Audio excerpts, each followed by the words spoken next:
Je vous salue tous au nom de notre Seigneur Jésus-Christ.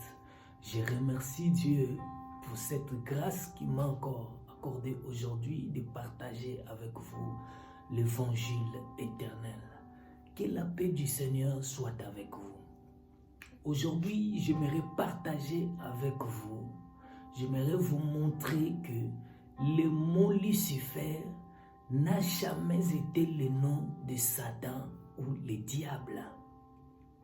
Je sais que cela peut choquer beaucoup de personnes. Je sais que cela peut étonner beaucoup de gens. Mais si nous faisons des études, nous allons vite fait comprendre que Lucifer n'a jamais été le nom de Satan ou le diable. Cette courte vidéo, ce n'est que pour nous introduire dans ce sujet. Nous allons bien voir, à travers de cette étude, que cela, Lucifer n'a jamais été le nom de Satan ou le diable. Beaucoup de gens ne veulent pas enseigner de telles vérités. Mais comprenez que la Bible dit, vous connaîtrez la vérité. Et que la vérité vous rendra libre. Nous sommes dans l'obligation d'enseigner la vérité. Vous voyez? Comprenez qu'aujourd'hui, beaucoup de personnes, beaucoup de chrétiens, ceux qui se disent docteurs, ceux qui se disent apôtres, ceux qui se disent pasteurs, nous disent que Lucifer était un archange, qu'il était un ange, le chef de tous les anges, que c'était lui qui conduisait des tâches importantes au ciel.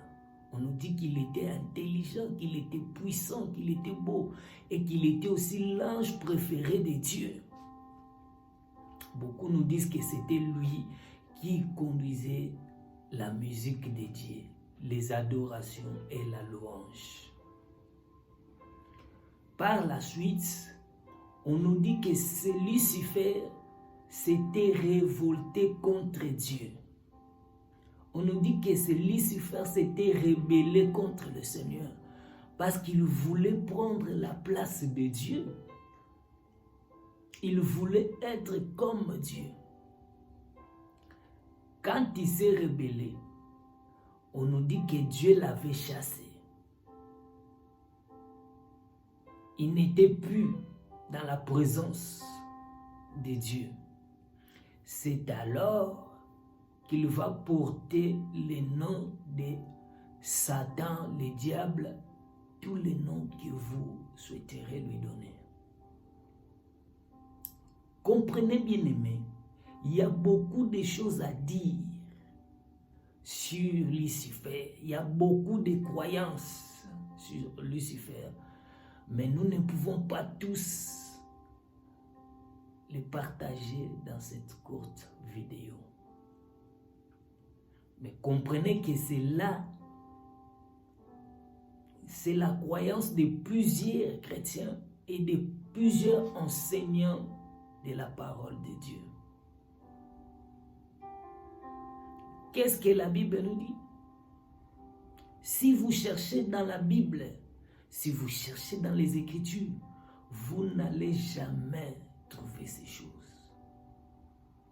Si vous étudiez la Bible, vous ne trouverez pas cette histoire. Vous allez finir par comprendre que ce sont des imaginations des hommes. Ce sont des pensées des hommes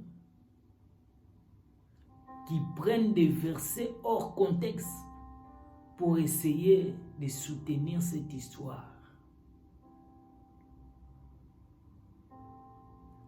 Vous devez comprendre que le mot Lucifer ne se trouve pas dans les textes originaux qui est en hébreu. D'ailleurs, le mot Lucifer, c'est en latin. Ce n'est pas un mot hébreu. C'est un mot latin qui est composé de lux et de ferré. Lux qui veut dire lumière Et fere, qui veut dire porter, ce qui signifie celui qui porte la lumière, qui apporte la lumière ou porteur de lumière. Vous voyez? En latin, c'est un adjectif qualificatif. Ça sert à qualifier l'état d'être d'une personne ou d'une chose. Mais qu'est-ce que ce mot se trouve dans la Bible? Qu'est-ce que ce mot Lucifer fait dans certaines Bibles? Qui a introduit ce mot de Lucifer dans la Bible? La première personne qui a introduit ce mot dans la Bible, c'est Jérôme. Lors de la traduction des textes hébreux et du grec en latin, réalisé en 405 pour la Vulgate. La Vulgate, c'est la version de la Bible en latin. Jérôme a utilisé le mot de Lucifer dans Ésaïe chapitre 14 et le verset 12. Or, lui, il avait utilisé ce terme non comme un nom propre. C'est plutôt par la suite les traducteurs de la King James. Ce sont eux qui ont repris ces mots. Ça veut dire que ces gens n'ont pas traduit les textes hébreux, mais ont seulement repris les mots de Jérôme, qui est Lucifer, et ils ont fait de ces mots comme si c'était un nom propre. Mais en réalité, ce mot n'a pas été un nom propre.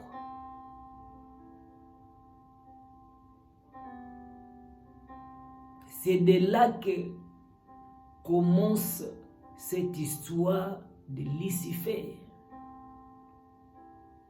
Si vous prenez certaines Bibles, comme la Bible de Osterwald, dans Ésaïe chapitre 14, verset 12, vous allez bien voir qu'on nous parle de Lucifer. Je vais lire avec vous ces versions de la Bible, parce qu'il y a la King James, Osterwald et la Vulgate qui utilisent ces termes. Je vais lire avec vous Ésaïe chapitre 14, le verset 12. Comment es-tu tombé du ciel, Lucifer, fils de l'aurore?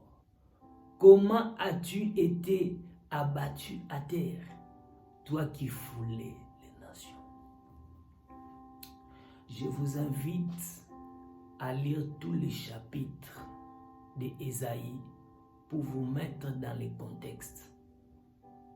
J'ai pris seulement cette partie pour vous montrer que dans cette Bible d'Osterwald, c'est bien le mot Lucifer qui est mentionné en majuscule pour montrer que c'est un nom propre. Mais est-ce que ces choses, c'est ce que les Écritures nous enseignent? C'est ce que la parole de Dieu est en train de nous enseigner?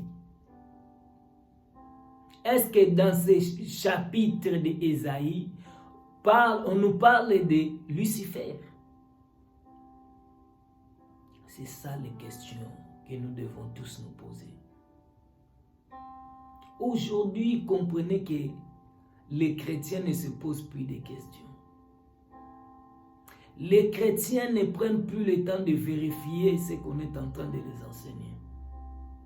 Ils se confient plus à des hommes qu'à Dieu.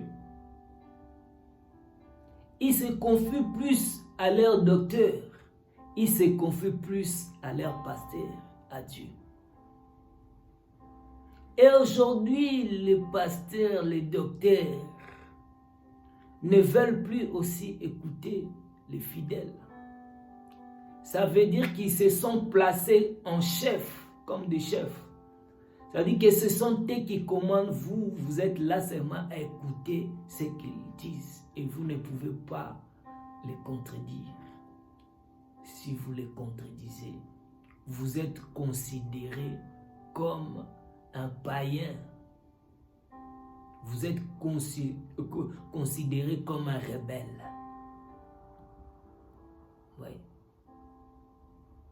Mais, bien aimé, cela ne doit pas nous empêcher de vérifier les enseignements et toutes les croyances. Parce que vous allez remarquer dans la Bible, un homme comme Paul, qui enseignait la parole avec puissance, qui faisait des miracles. Mais quand il enseignait, les chrétiens vérifiaient ce qu'il enseignait pour savoir si ces choses se trouvaient dans les Écritures. Aujourd'hui, ces gens-là, ils ne font même pas de miracles. Mais quand ils nous enseignent, on est incapable de vérifier. Les gens ont plus peur des hommes que de Dieu. Les gens ont plus peur de contredire un enseignement, de peur d'être excommuniés de l'ensemble.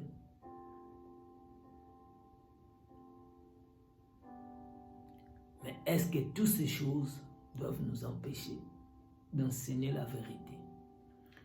Bien-aimés, je vais me séparer avec vous. Cette vidéo a été seulement pour nous introduire dans ce sujet de Lucifer. J'aimerais que vous puissiez réfléchir avec moi sur ce sujet de Lucifer que beaucoup de personnes nous ont présenté. Est-ce que c'est ce que les Écritures nous enseignent? Est-ce que c'est ce que la Bible est en train de nous enseigner? La Bible parle-t-il de Lucifer comme un ange déchu? La Bible nous présente-t-il qu'un ange s'est révolté contre Dieu? Parce que comprenez que là, nous aurions beaucoup de questions à poser. De savoir si un ange de Dieu peut-il pécher? Il y a beaucoup de questions que nous pouvons nous poser. Quand on parle du ciel, est-ce que c'est le nuage, c'est le ciel que nous voyons quand on monte dans l'avion? Réfléchissons sur ces croyances ensemble. Et je sais que si vous poussez vos recherches, si vous approfondissez les études, vous allez finir par comprendre comme nous que Lucifer n'a jamais été le nom de Satan ou le diable ou un archange. Vous allez comprendre que ce sont des contes, des histoires qu'on raconte à des petits enfants pour leur faire peur. Laisse que la paix du Seigneur soit avec vous. Vous pouvez mettre vos commentaires sur cette vidéo. Vous pouvez aussi apporter vos idées dans cette vidéo. Vous pouvez commenter. Vous pouvez aussi poser des questions pour que nous puissions ensemble bénéficier de ces connaissances. Que la paix du Seigneur soit avec vous.